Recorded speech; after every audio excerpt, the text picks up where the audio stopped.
Welcome, everybody, to issue 78 of Heroes Asylum. I'm sorry, I had to think about our number for a second. I didn't check it before we started. Oops. So, my name is Mike, Captain Mike. How you guys doing today? I am here with Kane. Say hi. Hey. Hi. Hi, buddy. Hey, Kane's here. Yay. Hey, everybody rejoice. So, guys, this is our weekly recap of everything that happened the week before.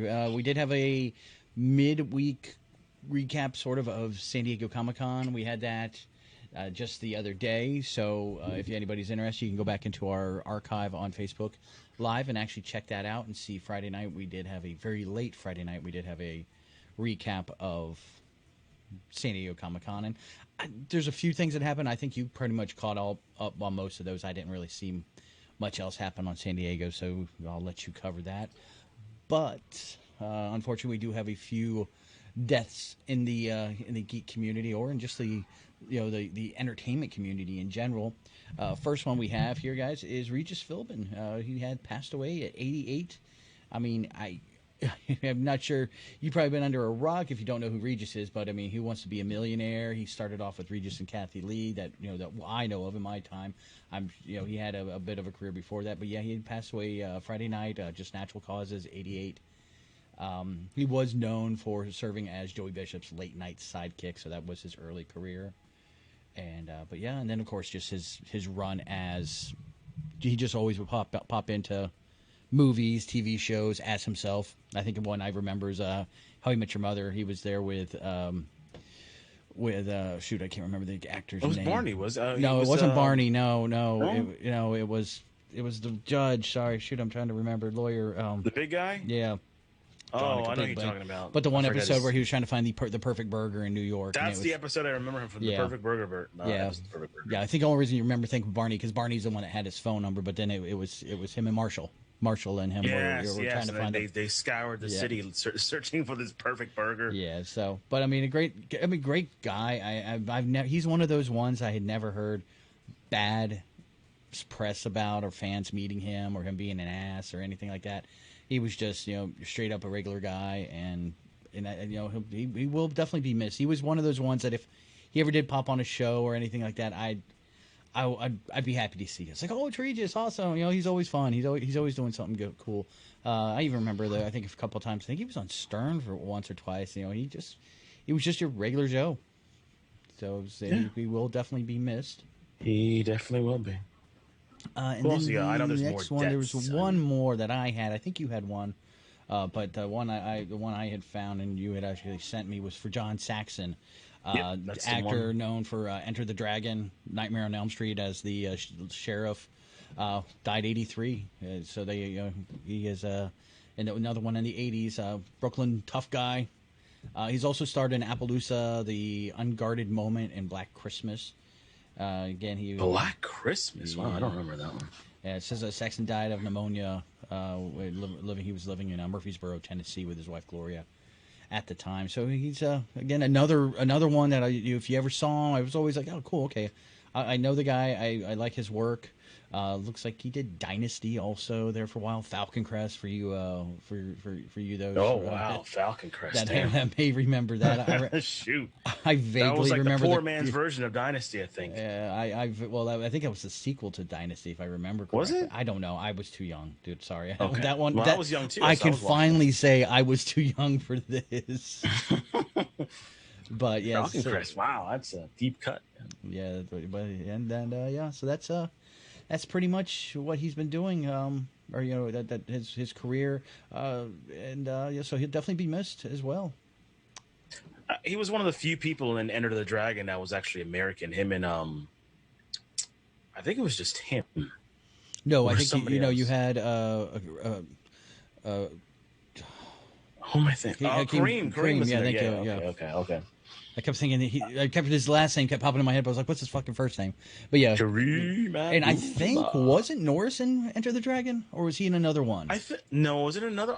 Maybe he wasn't in Enter the Dragon. But yeah, that's... maybe I think he was in another one. Because a lot of the American actors that you would see in Bruce Lee's films were his students, because he had a school in California. So you would see a lot of his students would show up in his movies. So, but yeah, that is... another one we will definitely be missing. And I know everybody talks about, like the celebrities of the 27 Club. I actually did research on this because I was so interested. I was like, what is the 27 Club a real thing or not? And it's really not. More celebrities die at 56. More celebrities die at 28 than 27. So it's just a myth because of the characters, or not the characters, but the quality of the performers that did die in the age of 27, that they were just getting started on really great looking careers. Yeah, Joplin, Hendrix, The Doors. Amy Winehouse, Cobain. Cobain, he died at 27 too. Morrison. That's but there's always been this myth of the 27 Club, and the 27 Club actually has less people dying than the 28 Club, and there's no 28 Club because 27 it just because the performers and the artists that died in the 27 Club were very what's the word I'm prominent, I guess they were bigger than life characters and bigger than life performers, and I think that's really where that comes from. So but to be honest, celebrity wise, 56 is the age. So guys, anybody in the celebrity range of 56, that's the number you got to look out for. Who any particular ones that died at 56? I didn't look. I just okay. I'm just curious. Just did the. Since you were going on your deep dive. I just wanted to check that out. So what do you have for news? Well, like you said before, not really that much dropped from this Comic-Con. More of just like hearsay and news. I got one that Ray Fisher says that the Joss Whedon dispute is far from over, which to me, if you said your piece, you're done. I don't know why he's going to keep this thing alive. I guess he really had an issue with Josh. That's pretty bad. And other people have come to defend. I've come to, Ray Fisher's claim, said that, he was a real dick on Justice League. And then you have the other side, like guys like Alan Tudyk said, just not Josh. It's just a whole gossipy thing. And to me, Ray said it at first. That's cool. I just think he should just let it go. Yeah, I don't know what the big irk is about it. I mean, unless he unless we defamed him and made racial slurs, definitely we've got to have a talk about that. But if it's just being a douche, I mean, we can bring up. I can find it on YouTube for you guys. I can find the clip from of Christian Bale, losing his shit on out there. So Terminator Salvation. Yeah. So I mean, that's one of those things. Let it go unless there's something more about it than that he's not letting out, or if he's just writing the tale of this whole Justice League thing to how poor it was, and he's just trying to get more press about it. It's the only thing I can think of. Yeah, I'm just kind of over the whole thing with that. I'm like, okay, you said it at first. He was kind of the dick. He did you wrong, and like you just said, unless it was like kind of racially, slurs in there, I mean, there's no need to go on. But I don't know. What else do you have that you found? Nothing really. I mean, again, everything we talked about on Friday. Nothing new came out. Just a few things. Again, Star Trek Prodigy is dropping. We did talk about that it's it's an animated show dedicated to younger kids, going to be on Nickelodeon. And I think that's going to be kind of cool. They're looking at the series is developed by Emmy Award-winning Kevin and Dan Hagman, who did Troll Hunters and Ninjago, if anybody remembers those. So I think it's great. It'll be next year. They're looking at get it coming out. You were correct on the Lower Decks. That was animated. So I mean, this is their second animated. So they have 2 live shows going and 2 animated shows. Is Lower Deck on right now? Or? I think it is on right now, but I don't think it's actually a show. I think it's more of a YouTube thing. Like you. Okay. I don't have CBS, so I can't tell you. I'm not going to pay money for CBS for what little there is. Sorry, guys. But yeah, they were talking. The series will be formed by CBS Animation Productions, the new animation arm. They're going to have Roddenberry's going to be part of it. Alex Kurtzman, Alex has been around since Next Generation, so he's been a big part of the Star Trek lore. So we're definitely going to see that, and that's just a continuation of that, which I think is what they need. Star Trek needs just a new generation. No pun intended. They do need to focus on the next generation. Yeah, they should. I mean, that's always been the thing about Star Wars. Like, we've had Star Wars TV shows on forever. I mean, they had the OG one, the Next Generation. Was it after that was Deep Space Nine, Voyager, Enterprise, and they stopped after Enterprise. And then they I think 2 years ago they did the one you love, Discovery. right? That was like the first one that came out, and then they're going to do a spinoff of that. So yeah, they gotta. I mean, they're still going that J.J. Abrams style as far as the live action goes, which is, some people either love it or hate it. I mean, I'm kind of indifferent to it. I mean, if it's a good story, it's a good show, I'll watch it. But yeah, they got to move on. They got to move forward. And what better time than having the animated series that comes out and, educating some new fans along the way. So. No, I wasn't in love with Discovery. I didn't hate it as much as everybody else, like the hardcore Trekkies I know. I wasn't. If you want to say I was in love with anything, Enterprise was probably the one I was most in love with. But yeah, no, and Discovery I was okay with. I liked where they were going. I understood that we can't repeat. We can't live in the past. We have to move on. We can't get the same Star Trek and the same stories over and over again. Have the same tropes.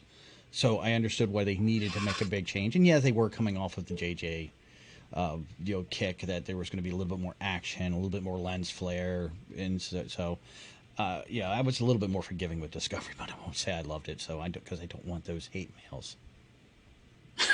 You're still gonna get them anyway. That's fine, but not about loving. I'll say I'm acceptant. I'm very acceptant of it, but I'm not gonna say I'm in love with something like that.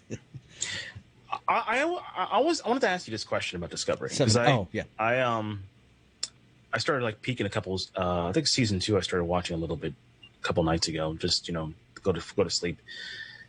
And they introduced Spock. I think in that season, they're getting pretty close to the OG series. The original one. Well, if you watch season 2, it's Pike's in there. Yeah, Pike. But I'm saying, do you think they eventually? No.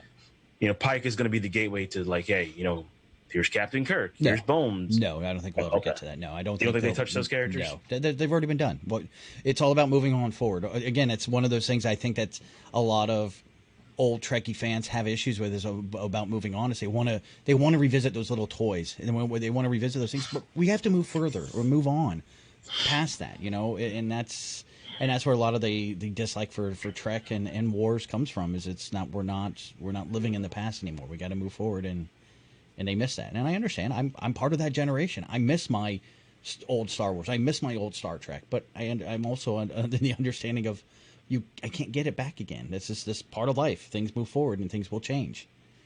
And it's not just for the old fans; it's for the new fans. We have to change things to capture for the new fans, and that's just. I think, like I said, I've said it before, and I'll say it again. It's the old man on the porch, your front porch. You're looking at your toy, and you're something that you love for so long, and they're using it in a different way than what you got it for. And don't touch that. That's mine. That's mine. No, dude, it's everybody's. And it has to constantly change and evolve. Sorry, get off my high horse now. Sorry.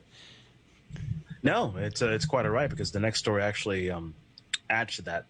Man of Steel writer David Goyer discusses his alternate ending and why Zod died in Man of Steel. That's been one of the biggest things probably for years people have talked about. One of the most divisive films that came out in 2013, Man of Steel.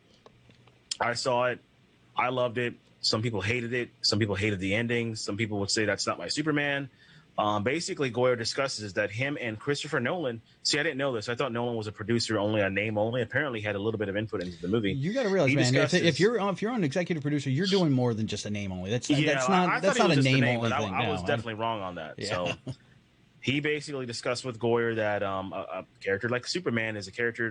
You don't want to do the same thing over and over again, like those tropes. Either you take a big swing or you go home. That's what he basically said. And that's why the ending of Zod is basically a big swing and going in a different direction. And I think as we've discussed ad nauseum, that ending is that really Superman really didn't have any other choice. Yeah, you have somebody as powerful as you. You can either knock him out and throw him in a phantom zone, which is another thing we've seen already, or you can do something better and do something not better, but change it up. And I mean, when you're faced with the same strength and the same power that you have, sometimes you only have one option. Yeah, and there was no jail that was going to hold him. Again, like I said, kryptonite wasn't even discovered yet. No Phantom Zone. I mean, I know the Phantom Zone was around, but it was no technology to do it then. So yeah, you only have one option. Yeah, and then that was the only option, and people still cry about it, which really kind of irks me. I'm like, Why? I mean, if you look at the movie logically, if you look at it as a first contact movie, I mean, the ending kind of makes sense. I mean, what would you do? How would you change it? Like, what do you do at the end? Like, oh yeah, Zod, go ahead, kill these people. Like, then he's not Superman. And then people will complain about that. Oh, he let these people die. I mean, they still complained about people dying in that movie. Like, basically a worldwide catastrophe in that city. But, I just find it interesting that, that actually Nolan had a little bit of an input into it. So that's kind of fascinating. Well, I knew he was still part of that because there was still they were wanting a connection to his movies in a way. They wanted still that still feeling within and being internally into that world. And that's kind of what they captured, and then they wanted to bounce off and go further, which they could have done, but they had a trip and a fall.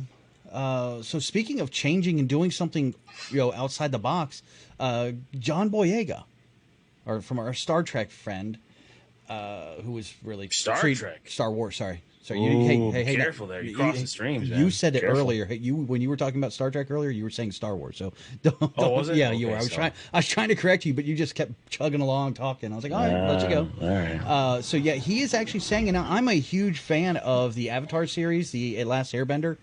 He's actually talking about he'd like to take it and not redo it, but take it, since the Avatar was basically based in a world very heavily influenced by Asian culture.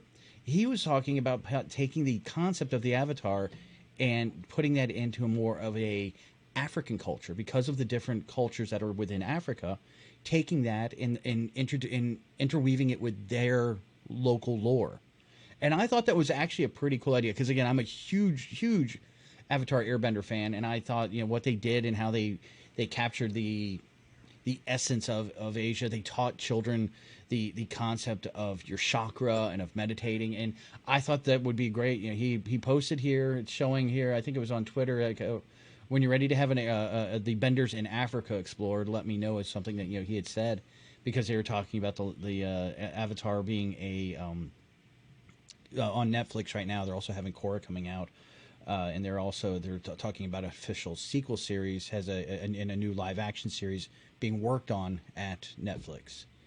So hopefully, if they do that, I wouldn't be upset with that.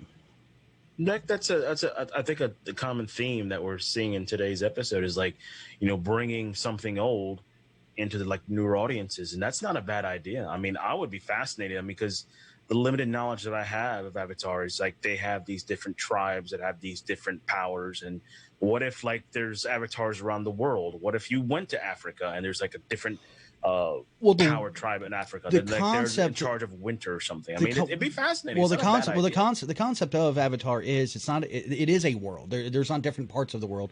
It is a world, and each nation has its own powers. There's the Water Nation, and the Water Nation controls controls more ice, because the Water Nations are at the North and South Pole of the world, and there's a couple of Water Nations in the swamps, which they have straight up bayou redneck waterbenders, which I loved. Then you have your Fire Nation, and they're more metal and industrial style. Then you have the Airbenders, who are the more Buddhist in nature, and then you have the Earthbenders, who are very hard and rugged people. And you just have these four intermingling, and of course the Avatar is the one person a generation that comes around, and he has the ability to master all of these abilities, and basically he's the peacekeeper of it. And I could see them taking that concept and doing that from an African standpoint, because of all the different cultures that are in Africa. And I'm not talking now; I'm talking in the past, because you did have your different cultures and your different nations, and having them being intermingled. And I would definitely go with that. I think that would be a cool take, and I am interested to see what Netflix does with this new series. They need to make sure that they correct themselves after the epic fail that was the movie. Ooh, yeah. Well, to be honest, before, when I was talking to you last night about it, that was my only exposure to Avatar. Then you were like, no. You told me about the series, and I'm like, yeah, I think I'm gonna start watching it on Netflix, because that movie kind of ruined things for me. I was like, yeah, what the hell's going on here? Ruined things for me a little bit too, but it didn't ruin me enough to not go back and watch the real Avatar. Actually, it forced me to. I was like, okay, I saw that crap. I need the taste out of my mouth. I need the real thing, and was able to see that. So what do you have next?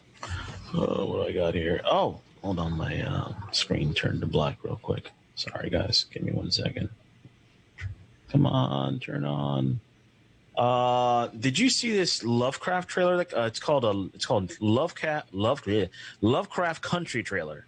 The family this is the family business. As a Lovecraft family finally shows off some of its monsters and ancient gods in the latest preview.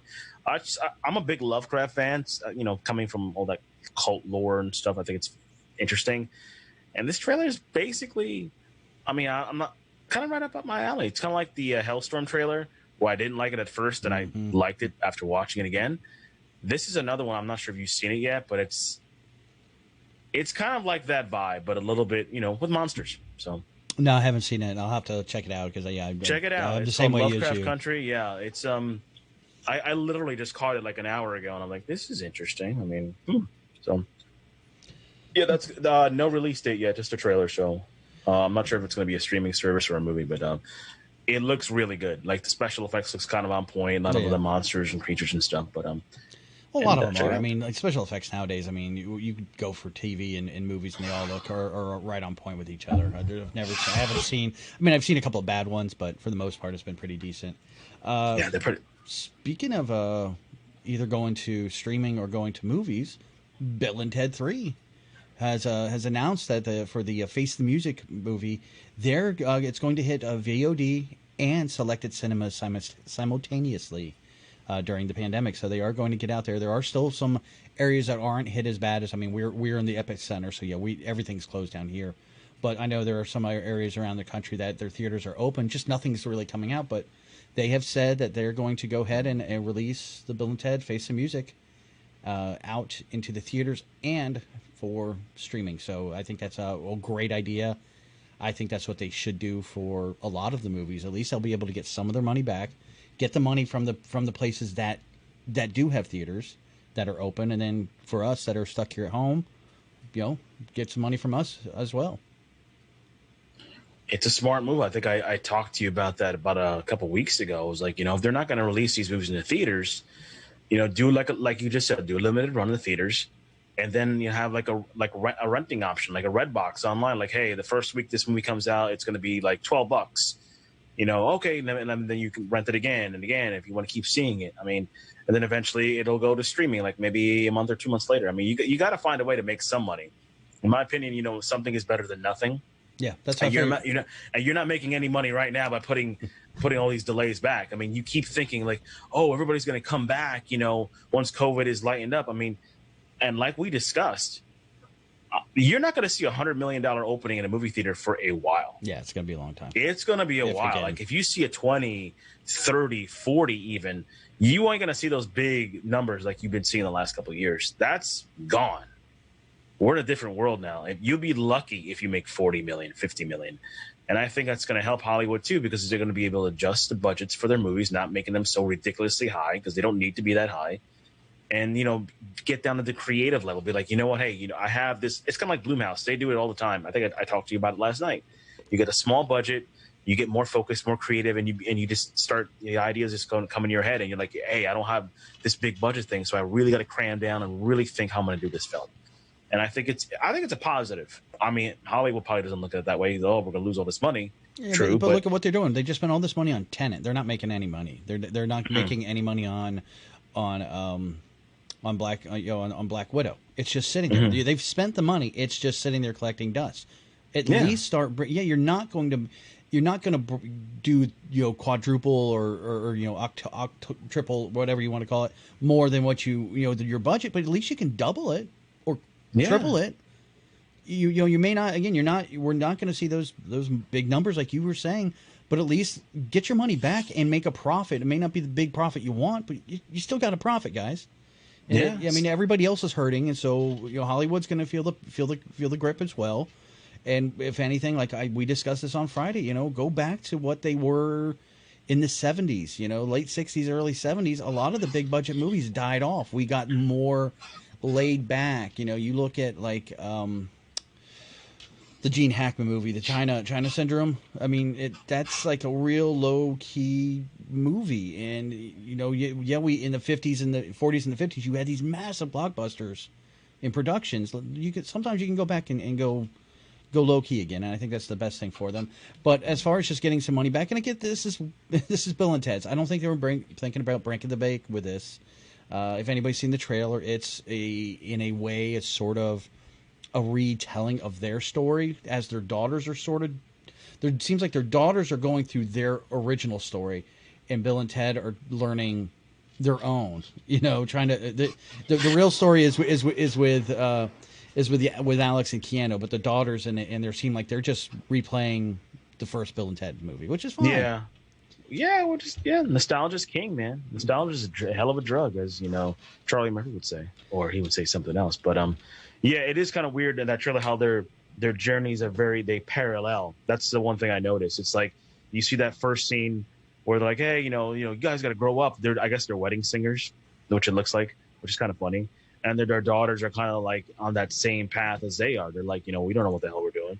So, they find their own little time machine and they're going on their own little adventure. And I guess probably at the end of the movie, like, hey, this is going to get closer to our family or something like that. It's always going to have like a family kind of moral question, which is fine. And I dig it. And I like the trailer. And I think what they're doing is great. And I bet you, I don't have the numbers in front of me.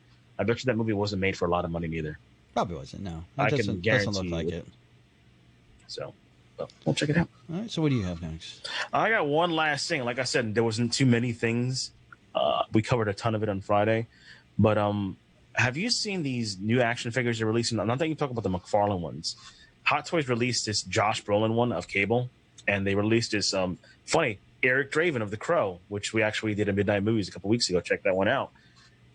And they come from Diamond Select. No release date on them. They said probably the fall, but if you look at the accuracy, the head molds on these figures are just, they're not the figures we grew up with, the little 5-inch, 4-inch figures. These figures are just detailed. And I'm not a big Hot Toys guy because, Hot Toys is a little bit expensive, but these ones and the Diamond Select ones are not bad. Not bad. If you guys are big action figure junkies like I am, check these out, especially the Brolin one. The Brolin one looks just like Josh Brolin.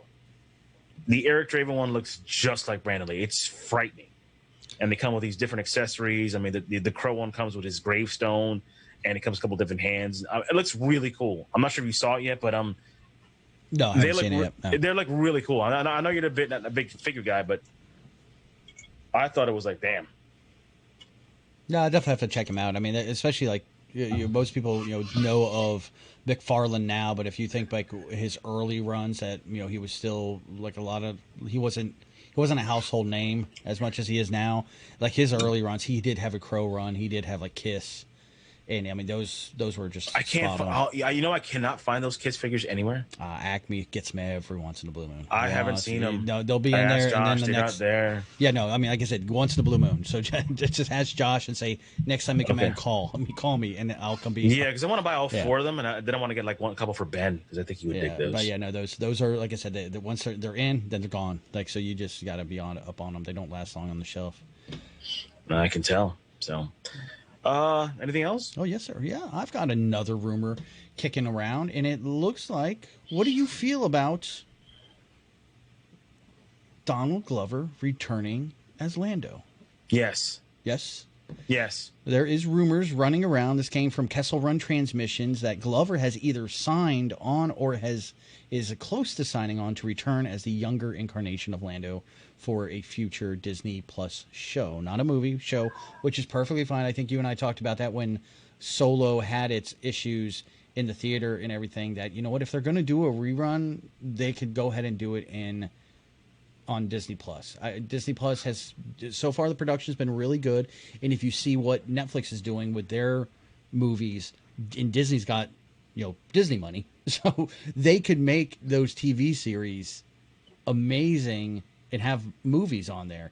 And I hope that's what they're planning, because I would love to see more of Lando and seeing what he does and what his journey into maybe getting Bespin and how he ended up getting the Cloud City, or just more about just his life as a smuggler and him getting into situations where he's got to talk his way out and be smooth, whip out a Colt 45. if he whips out a Colt 45, I'm gonna lose it. I think One of the things we talked about Solo, which I still think is a very tragically underrated movie. I think everything about that movie is, I think it's a really good movie. Really good. Not great, good. It's a good movie. Only issue I had with is Alden Ehrenreich. I think that Han Solo's not a background character. He should be more up front, but that's discussion for later on. One of the positives in that movie was Donald Glover. I thought his portrayal as Lando was not only spot on, I thought it was like, okay, it's a young Billy D. And you could literally pop him in any Star Wars series. Like, hell, he could pop up in Obi-Wan, like just like this, like a little flyby, just go in that cantina. I mean, you can put him anywhere, really. And the whole story about that clan of smugglers that I think they confront, I forgot their name, had like the weird headdress or something. I mean, you could do something with that. I mean, why not? I heard about this from here. I'm sign me up. Do it. Yeah, I mean, they could do that. They can finally finish up the storyline of Kara, of Darth Maul. You know, because there's been rumors again kicking around that Maul might be returning. And I don't think of a better way of doing that than to have maybe have Lando involved with Kira in that. Yeah, and I'm sorry, yeah, I'm drawing a blank on that as well. The name of that Crimson Dawn. Crimson Dawn, okay. Right? Was that the name of them? I believe there was a couple of them. There was Contra Club and then Crimson Dawn. Contra Club. But I think that would be great because I have heard, you know, through the grapevine that there was talks of, you know, Ray Park trying to come back to complete some stuff as Maul, and I think that would be awesome. So this would make sense. There's also rumors running around that a possible Solo could do a continuation of Solo on there. So, you know, it's all. Yeah, give him another chance. Again, to me, we're seeing Solo as a young kid. I know me at 20, I'm not the same guy I was at 35 or 40. So yeah, he's not going to be that guy. You know, I don't know why people have in their heads that these characters must be the same character through all of their years. They're obviously not going to be. People change, people grow, people revert. I mean, so I just that was the biggest argument was that's not Han. That's not. It's like, no, it's not. That's Han learning about this world and becoming that person that we're eventually going to see. This is Han as a seed. We saw Han as, you know, the giant redwood.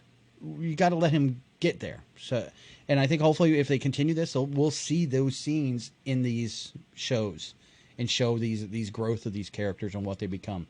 Just like we're probably going to see with Obi-Wan. You know, we left Obi-Wan at a certain place, broken down, defeated at the end of Revenge of the Sith. I think in the Obi-Wan series, we're going to see him grow, change, and become that wiser and that more, you know, teaching character for New Hope. So we're going to see that gap filled in, which I think is great that we have these opportunities. I agree, and sooner the better. Get these guys on there. I got a rumor here too. It's from Nerdist, so I'm not sure if it's too accurate, but once again, it's a rumor. They're talking about recently Owen Lars. Why I say Owen Lars? Owen Wilson. He got cast recently in the Loki series, and he's supposedly playing some kind of time cop. Well, apparently, according to this, the rumor is that he's playing not a time cop, but he's playing some sort of a time traveler. He's going to play, like I said, it's a rumor. He's playing Kang. Now, this is all speculation, and you never judge a book by its cover. And this is a whole argument like the Heath Ledger thing. Oh, he's not going to do a good job, so I'm not going to yell about this one either. All I'm going to say is I have to wait and see if this is true. Because you don't know what kind of version of Kang we're going to get. I mean, Kang has never been done live action, so... And again, if they're going to try something, it may not just be him. It may be him voicing. You know, there's always that's one thing that everybody thinks, oh, this actor that we know is just a physical actor is being hired to do something. He could be a voice actor in a lot of things. You know, that's one of the things we were talking about with Bale. You know, what direction they go with him. He could be used as a voice actor. And I understand that your defense is always, oh, dude, they're going to why would you cover him up?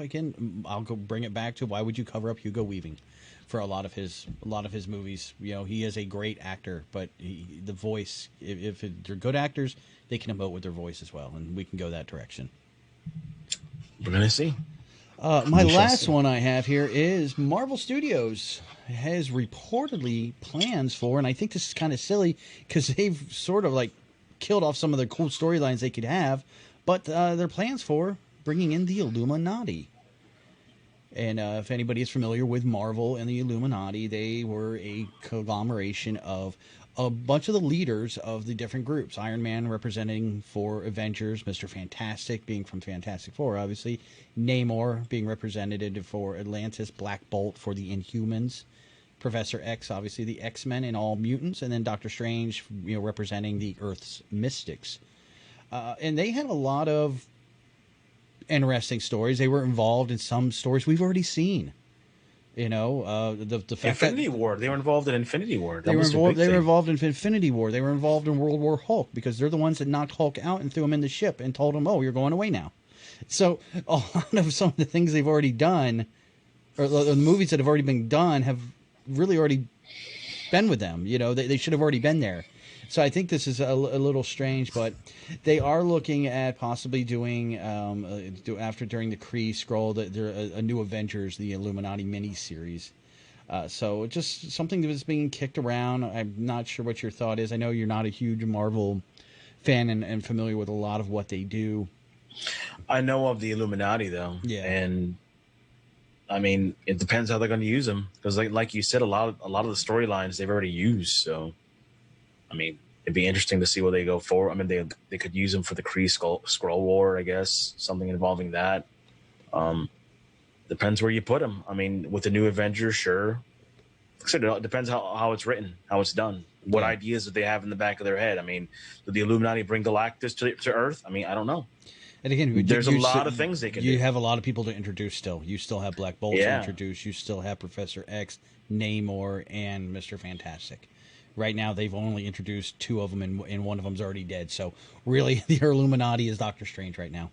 I mean, basically, when you think about what they have right there, our savior, sorry, I won't say it that way. I'll say our Bane was Bendis. He's the one that did create them for the Marvel world. So most likely, they're not going to follow suit with his storyline. But again, they could just simply go in the direction of doing something on Disney Plus and not in the film genre. So it's just wait and see. But again, they've lost Iron Man already. They only have Doctor Strange, and they've got a lot of people to introduce between here and there. Yeah, so, that's why they got streaming. That's why they'll be able to introduce a ton of more characters. But like I said, we haven't seen anything yet. So, all these series are getting delayed. I don't know why the streaming series are being delayed. That's odd, but... Well, again, you still have to get out and you still have to film. And the only places that they're filming right now a lot of them are done. I thought WandaVision was done. No. It started off with Bucky. Winter Soldier. Yeah, that Bucky, was the first one to start filming, and then WandaVision was in the middle of doing it when this all started. So they're not done. Yeah. Okay. So they still got, and that one's even the Winter Soldier's still gotten delayed. The only places they're filming again is the last thing we've heard actually, and I think that was on one of my lists, my secondary list. They just announced, with Uncharted, Tom Holland indicated that through Twitter like a week or so ago that they were actually filming, and no, they didn't start filming until just last week, and that's in Germany. They are filming though. Again, but it's just in Germany. That's something. It's just in Germany. Yeah, it's one country right now. I know England's doing it. England's got a limited group of people that are allowed to come in. They still have to go through quarantine, and then they can go and do that. But it's it's very limited as to what things are you're able to do. So we'll just have to wait and see and production on the CW shows goes into effect next month. So we'll see in Vancouver. I wouldn't hold her breath on that one. I don't know. Maybe. I mean, here in the States, we ain't gonna get nothing for a while. Unless things really go down. But Canada, those places, Germany. I think they're doing the Batman too. That's in London. So I think they're gonna switch a lot of it to sound stages. You got to do what you got to do. Yeah. So. But again, we still got a lot go here. So we're slowly gonna get back up, but it's gonna take a while. We won't see 2022 is probably when I think we'll be back to full blown normal on releases and everything. Yeah, well, let's hope, as you say. All right, well, that is everything that I have. How about you? That's all I got. All right, folks. Well, that is the end of our short Heroes Asylum for this week. If you guys do want to watch the one we did on Friday, you can go ahead and check out our list on Facebook, and you can see our live video there. And so about what we discussed about the San Diego Comic-Con. And if you guys are interested, check out our Facebook page and our website, actually, heroesasylum.com, and you can get links to all of our other pages that Kane's going to tell you about. Twitter at the Heroes Asylum Podcast. Check us out there. I'm doing some tweets lately. Lots of good stuff. Instagram as well. Facebook page at the Heroes Asylum and the Heroes Asylum Podcast Facebook page. Like and share. We love all your comments. We love all your stories. We love everything you post. And as always, from the captain to me to you, get to the asylum. See you next time.